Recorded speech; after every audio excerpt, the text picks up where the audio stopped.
Well, good afternoon, everybody. Thank you. It's great to see such a great turnout today.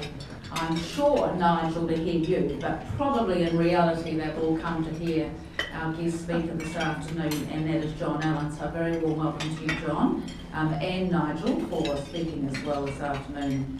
John, you're going to be more formally introduced by you a little later. So we've got quite a big day today, so we're probably not going to have any fellowship time, so I'm just giving you a little bit of pre-warning about that. So I'd ask you all to check your phones and make sure they're turned off or turned down, and then I'd like Anthony Scott to lead us in grace, please.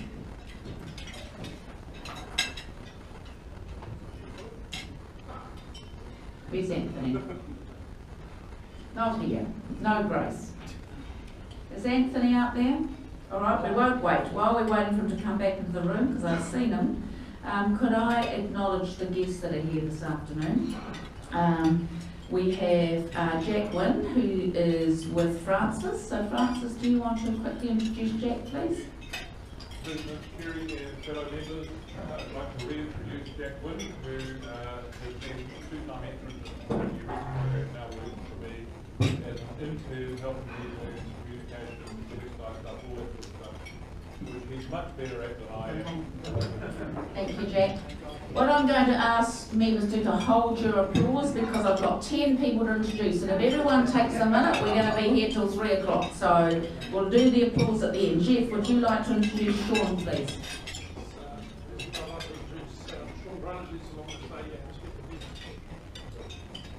Thank you. Roger, would you like to introduce? President Kerry, fellow members, can I introduce Kevin Bayliss, Digital Transformation. I've just dropped off his nomination for membership as we arrived this morning. Thank you. No, hold your applause, please. You can see the trouble I have, John. You've got to repeat everything 3 times. Nigel. Introduce my wife Janine. She's a Zoltan, has been for many decades, and has been a member of the International Board. Zoltan is very similar to Rotary, so she's keen to see how we do on this side of things. Thank you. Ramsey. Robin Wakeling is a bio-deterioration consultant. He's an expert in leaky buildings. He's come to see what the club's all about. Thank you. Thank you. Peter? President Kerry, I'd like to introduce Ralph Sims from Massey, Palmerston North. He is my son-in-law's father. Thank you.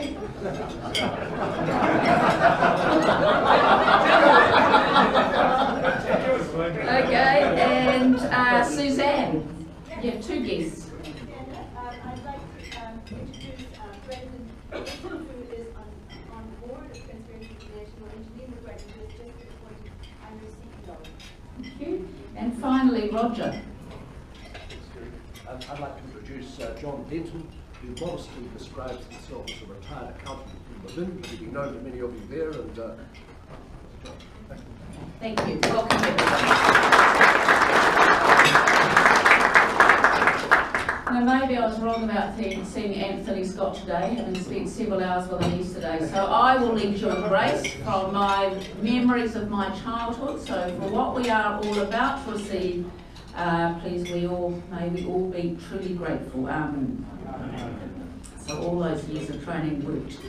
Right, now I would like to acknowledge, first of all, birthday. Suzanne Snively's had a birthday actually a while ago, Suzanne. It says 2nd of June, you can't be here. And Sue Patterson, who had a birthday on the 23rd of June.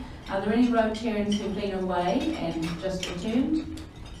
Good, welcome back. So please put some money in the saucer, and those who are about to leave. A few of you, thank you very much. Now I'd like to ask the Sergeant, Dean, if you'd like to come up.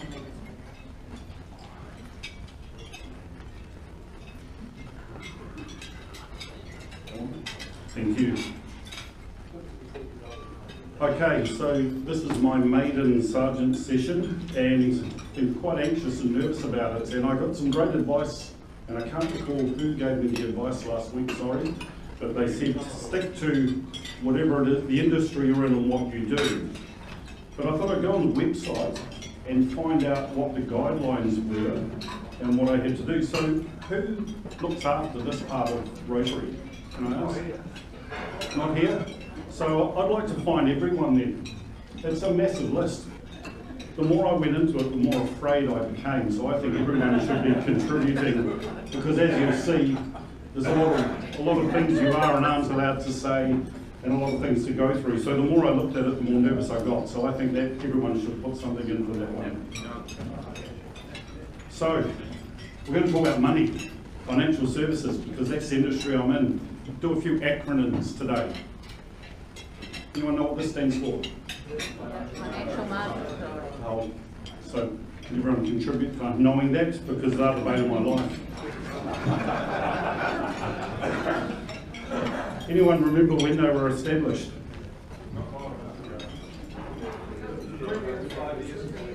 So since no one knows, you can all contribute. So it's 1st of May 2011. So there was a few reasons that they were established, but one of them was KiwiSaver. Anyone recall the year KiwiSaver was set up or established?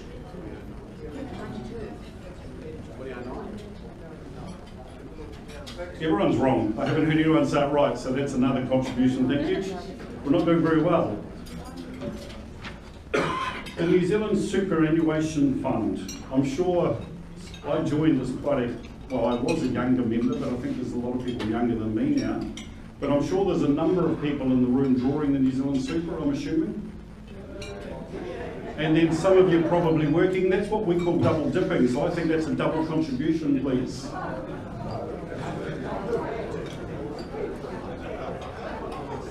Another acronym. Anyone know what this one means? It's related to KiwiSaver. Member tax credits. And related to this one, there's a significant date coming up, the 30th of June. Does anyone know why this date is very significant? It's when you get your government money, if you put enough in. Well done. Yes, 30th of June, cut-off date. So for all of you who are self-employed or family members, stay-at-home mums, or anyone not actually working as an employee, make sure they get their money in by the 30th of June, because they'll get some free money. Anyone know how much that free money is? Nice. Anyone know how much they have to contribute to get their 521? 1,042. Very good. I think that's a contribution. So I've got ahead of myself. So this is quite topical, I thought. Brexit. So on the news of the UK's vote to exit, how much was wiped off the FTSE?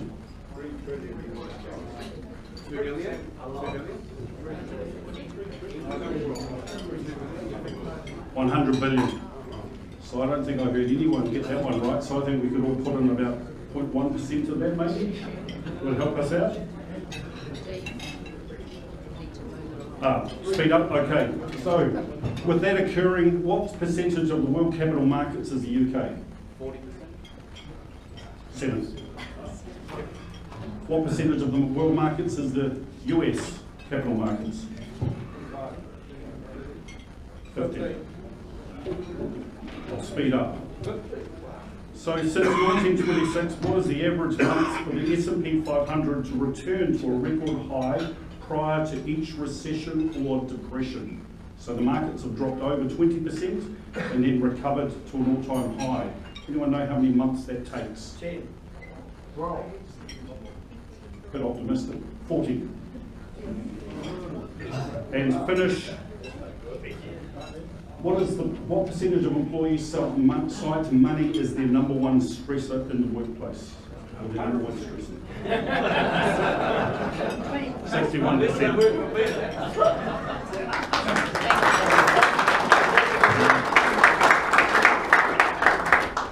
Right, we have 2 5-minute speakers this afternoon. So Francis is well enough to join us back today. He's going to talk to us about Eureka.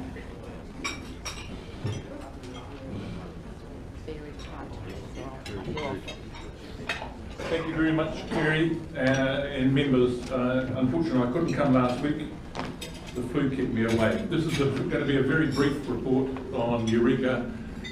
The written report from the Eureka Trust to the Rotary Club Board was submitted about 3 or 4 weeks ago and is available from the Secretary should you need it. What I want to do is just focus on the developments that Eureka is undertaking at the moment. We had a very successful financial year last year. We raised somewhat close to $200,000 from sponsors to run the events. We had great students come through the system. One of our students in the last 12 months got both a Georgette and a special scholarship to go to Oxford to do his doctoral degree. He was the only non-postdoc to get one of the scholarships he got. So $250,000 he has to complete his studies in the UK. That's Sam Hall McMaster, who won in 2014. This year, apart from running the Sir Paul Callaghan Eureka Awards in September, and I want to thank the team under John Emanuel for the work that they're going to do on that, the stellar work they've been doing for the last 4 years. This is our 5th year. This year we've actually decided to extend our program to primary schools, and we have a pilot program going for years 4 to 6 in primary schools nationally. Over 40 schools have indicated their intention to participate, and what we're doing in the primary school sector is we're encouraging group work and group results, and the students who are aged probably 8 to 10 are being asked to prepare a presentation on a local application of science or technology in their community and the value that that brings to their community.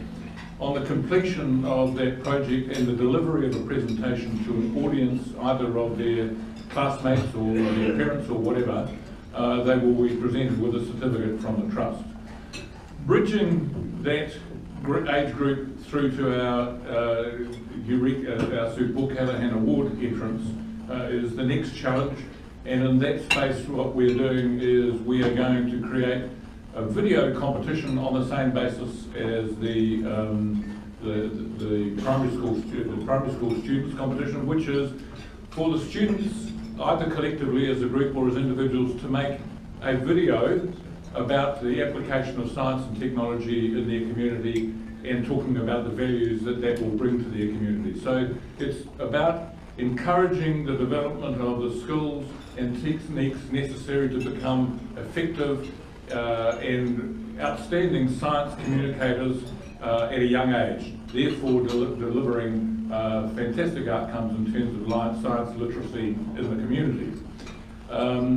That's planned for next year. This year we also went to an online workshop prepared for us by Otago University, which has been extremely successful. Next year we're going to have an online virtual region, and we will, for the video competition, we will develop an online entry and assessment process as well.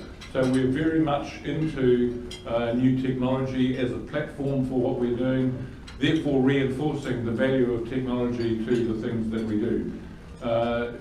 This year has been a significant increase in activity at both the trust level and the organisational level, and that is going to continue. I think this continues to be a very successful story for the Rotary Club of Wellington and its initiative in setting up the trust to take the Eureka competition forward.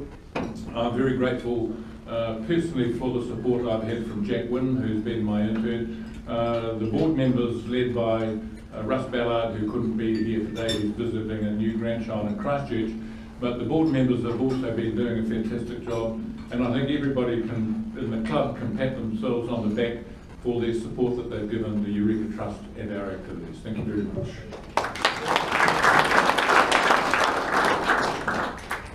Now we're going to hear from Suzanne Snively, her 4.5-minute introduction.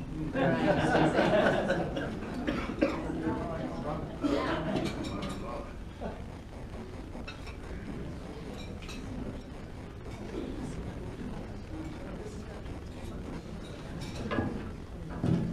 Thank you, President Carey. Now, I know it's customary to use this 4.5-minute talk to provide a personal resume to the club members, but what I'd like to do instead is provide you with a personal vision for the future. So this isn't just about me, it's about all of us, and it describes my heart and soul commitment, and in that sense, it's a really personal resume. Now, you're a group of thinkers and leaders, and you live in a city with strong humanistic population. You come together in a community where it's easier than just about anywhere on earth to live a life rich in diversity and culture, with a strong awareness, empathy, and engagement with international politics, with global economics. This is very precious, and most of the world doesn't have the same experience. So if you look, some of you got on your tables this map if you want to look more closely, but as you can see, when you measure corruption in terms of the amount of transparency in a public service, there are very few countries that are in the yellow zone. Although New Zealand's ranking has fallen, we're still ranked very high as number 4. The other really positive index for New Zealand is the Defence Index. This anti-corruption index, our Defence Force ranks number 1. This is on a much more comprehensive index, which measures 76 different questions, and it's a very positive thing. Since the beginning of the 21st century, much of the world is not like this.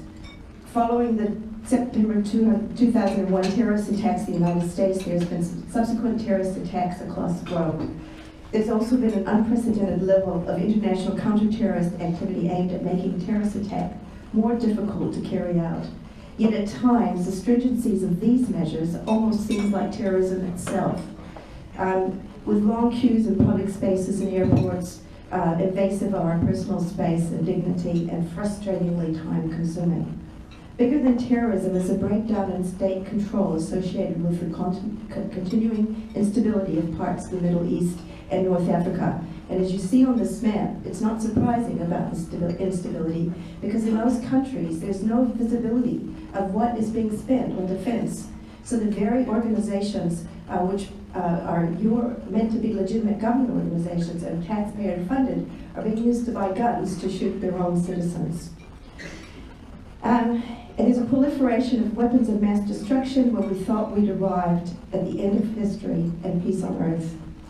Growing inequality seems to be amplifying tensions and leading to conflicts, particularly in developing or fragile states where the average age is under 30 and the rivalries are between cultures living with common boundaries.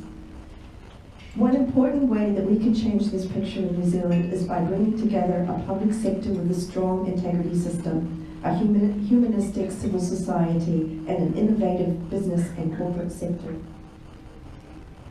And this is where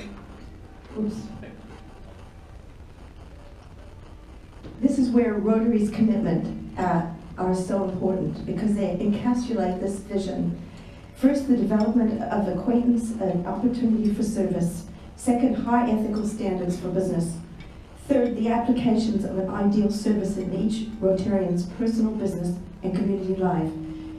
Personal, business, and community life. So we're talking about business too here. Fourth, the advancement of international understanding, goodwill, and peace through world fellowship. So as I see it, this provides leverage for next year when Transparency International, which I chair, works to bring our banking system to be the most ethical in the world. And with the additional capital that brings, for businesses and corporates to find that they can grow faster, creating more jobs, attracting more customers, and through this generating earnings to continuously innovate. The global fashion L'Oreal has shown the way forward with its commitment to corporate integrity and the highest code of corporate ethics.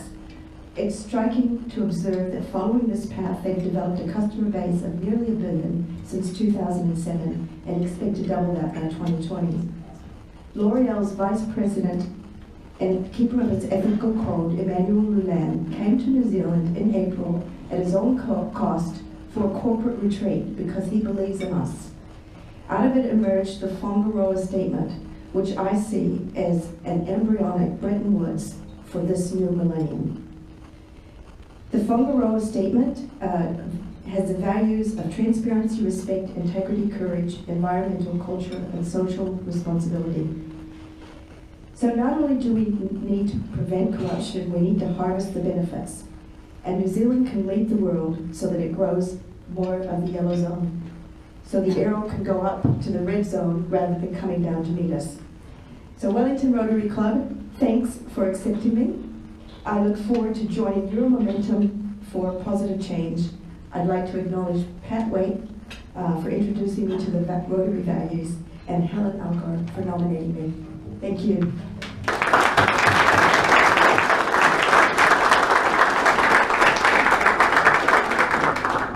Okay, thank you very much, Suzanne. Now I'm going to invite Nigel Gall to come up and talk to us for less than 10 minutes, I said 10, 9.5.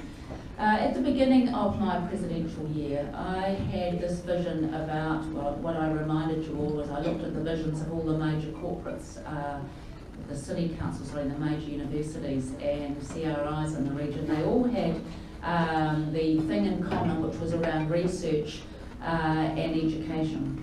And my vision was that we would get exciting visionary speakers doing leading edge research from those educational institutions to come along, excite you and inspire you, and maybe one of you or two of you would be able to put them in touch and make the sort of difference in this leading edge research that would continue to show innovation in Wellington. Now, I know there's been some grumblings recently because that got translated, certainly at Victoria University, as we wanted to hear from educationalists.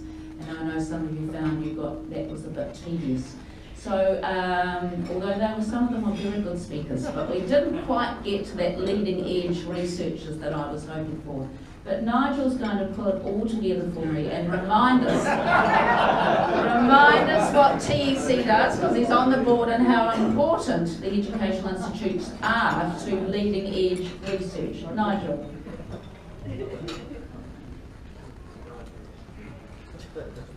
9.5 minutes ago. Thank you, Madam President. Yes, it's a great delight to be able to come along and share some of my interests and responsibilities I've had over the past 16 years. And I was walking up the terrace, it just suddenly occurred to me, it's this club that got me started in this diversion of my career into the world of tertiary.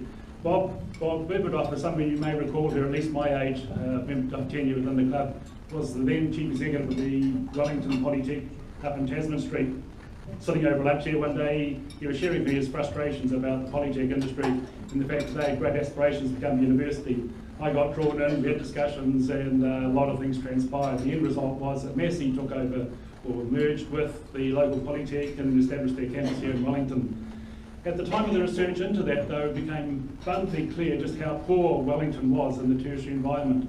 We did a big analysis of all the university centres in New Zealand and looked at what the net change in the take-up or the move out of population from their local provider. Proportionally more Wellingtonians left Wellington to study in another university than any other university in New Zealand, any other university centre in New Zealand, even when you offset the number that came back into Wellington from the likes of Hawke's Bay and things. Most of Wellingtonians shifted out to then favoured campuses of Palmerston North, Christchurch and Dunedin, and even had a significant amount of flow going up to Waikato. Heaven knows why, but that's where they were going. It's an incredible history when you look back at that 16 years that have transpired since then, an absolute transformation where Wellington now has a tertiary sector absolutely pumping, driven by the two universities in a very vibrant ITP environment, which I'm going to talk about a little bit as well. The end result is that the tertiary sector in Wellington City can be calculated to be the second largest net contributor to the economic value of the city after central government. That's no mean change over a relatively short period of less than one generation. And the trend is continuing on. But I'm not here to talk about just Victoria or Massey, I'm here to talk about the sector and the role of the tertiary education profession. It was established in the early last decade, about 2003. Its principal role was to separate out of the Ministry of Education the responsibilities for funding the tertiary sector, which then did and still compromises nearly 1,000 providers, nearly 1,000 people involved, 1,000 entities involved in the role of giving educational support to those in the tertiary sector. By far the largest is the private training establishment area, where people work in the environment, get the support through various providers in terms of particular skills they're looking for, and then get retaining the employment progress, then getting the natural marriage between the off-site skills and the on-site practical experience. It's an area which is getting some rationalisation, significant entry as you would expect in the private sector. A lot of money is being made with the new entrants coming in terms of private equity funds, and more recently a company that did an IPO nearly 2 years ago and has been buying up some of these PTEs. So consolidation is happening in that area. The other area of significant change is in industry training organisations. There was about 40 of those just over 40 3 years ago. We've now got those down to 7. Very specialist working in areas such as Service IQ, which brings together sort of aligned activities in the hospitality and service arena, and getting much better focus upon the delivery of the skills that are required. Again, with the predominant similarity to the PTE sector, where people continue to work while they're drawing upon the opportunities to get trained up in alignment with their relative jobs. Through this period as well, there's been a significant rationalisation of the more traditional providers. First is up for the Colleges of Education, led by Massey University in Palmerston North. The Colleges of Education started to be absorbed into the university sector. One of the ones towards the end of the block that changed was the local one here in Wellington, with the College of Education in Croy now been absorbed completely on the campus of Victoria University. So College of Education no longer exists. The ITPs, or Polytechs as we used to know, likewise has gone through a period of considerable consolidation. The Massey one is a local story here, which I've just shared with you. And that led the way to a lot of, likewise, compressions within the sector. Barclay, Canterbury, East Coast, that's Hawke's Bay and Poverty Bay. Good examples where the local communities are getting together and getting some better capability by taking some of the needless competition out of it. That trend will continue on without a doubt. Universities still have 8. My personal view, 8 is too many, but that's another topic where I could spend probably an hour talking about on that issue. But there will be, without doubt, some changes in the university provision and the sector of that over the next few years. So what is the role of the TC through this area? We're shifting our role to be merely a funder to now an investor. It's a buzzword within the state services environment, but what it's doing is designed to ensure if we're going to invest nearly $3 billion a year of our money, TC money, that we have into these providers, then we want to ensure that the outcomes are really what we're really focused on, not the outputs.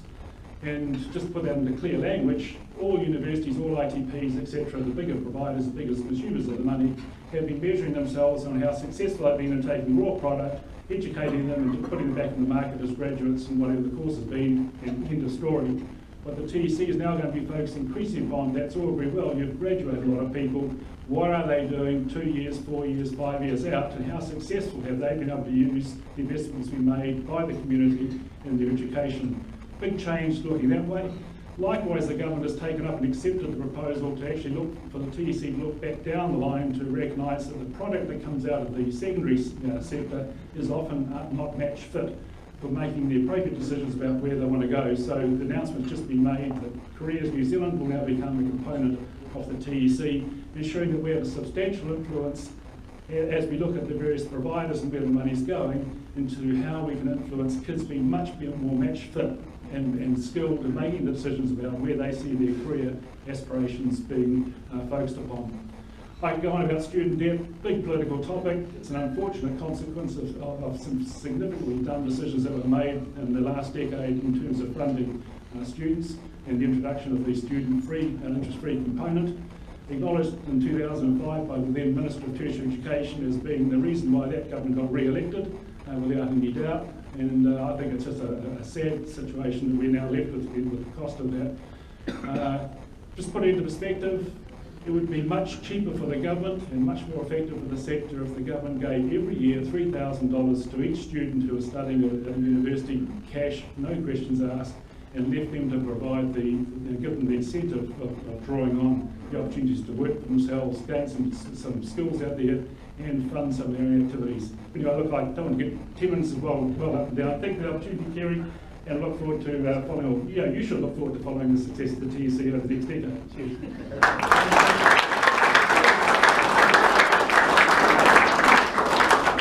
I'm very mindful you've been talked at for nearly an hour, so what I'm going to suggest is you take 2 minutes for those of you that haven't yet had dessert or coffee. I'm going to be starting dead on 1 o'clock because we've got a phenomenal guest and I'd like to show them the courtesy of you all being back in the room at 1, please.